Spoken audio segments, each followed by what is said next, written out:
শয়ে শয়ে বাতিল আধার কার্ড, বাড়ি বাড়ি যাচ্ছে ইউআইডিএআই এর চিঠি। আপনি পেলে কি করবেন? দেশে এই মুহূর্তে প্রত্যেক নাগরিকের সব থেকে গুরুত্বপূর্ণ পরিচয়পত্র হলো তার আধার কার্ড।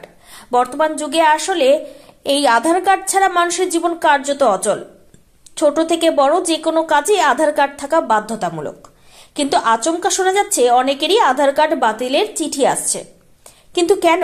তার পেছনের কারণ কি? কিংবা ধরুন আপনার কাছেই এলো সেই অভিঘাত যে চিঠিতে লেখা আছে আপনার আধার কার্ডটি বাতিল হয়ে গিয়েছে, কি করবেন?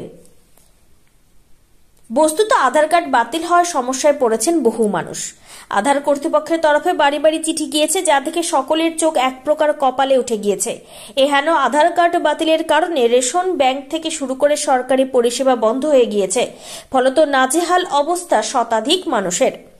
কেউ কেউ বলছেন যে তাদের রেশন কার্ড, ভোটার কার্ড সবই রয়েছে, ভোটও দেওয়া হচ্ছে, তাহলে আধার কার্ড বাতিলের মানেটা কি? এমনকি যদি এই সমস্যার সমাধান দ্রুত না করা হয় তাহলে অনেকেই বৃহত্তর আন্দোলনের হুঁশিয়ারি দিয়েছেন। জানলে অবাক হবেন, চিঠিতে উল্লেখ আধার কার্ডের 28A রেগুলেশন আধার কার্ড নিষ্ক্রিয় করা হয়েছে।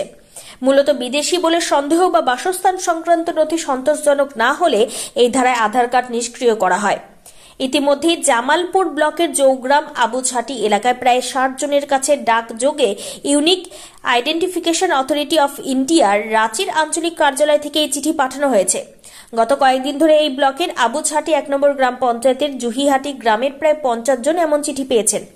তবে এক্ষেত্রে বিশেষজ্ঞদের মত, আধার বাতিল বা ডিঅ্যাক্টিভ হলে আতঙ্কের কিছু নেই। আপনাকে কার্ডটি চালু করতে হলে সবার আগে টোল ফ্রি নম্বরে ফোন করতে বলেছে ইউআইডিএআই।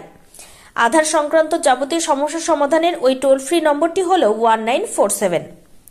পাশাপাশি এই ধরনের ঘটনায় গ্রাহকদের অবিলম্বে বাড়ির সংলগ্ন আধার সংশোধন কেন্দ্র বা আধার এনরোলমেন্ট সেন্টারে যেতে বলা হয়েছে। আর সেখানেই গিয়ে আধার তথ্য আপডেট করতে হবে তাদের। সেক্ষেত্রে ফের ওই আধার নম্বর সক্রিয় করা হবে বলে জানিয়েছে কেন্দ্র।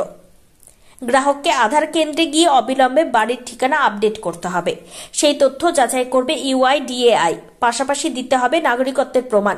এর জন্য বেশ কিছু নথি জমা করতে হবে, যা ভেরিফিকেশনের কাজ হয়ে গেলে ফের চালু হয়ে যাবে আপনার আধার কার্ড।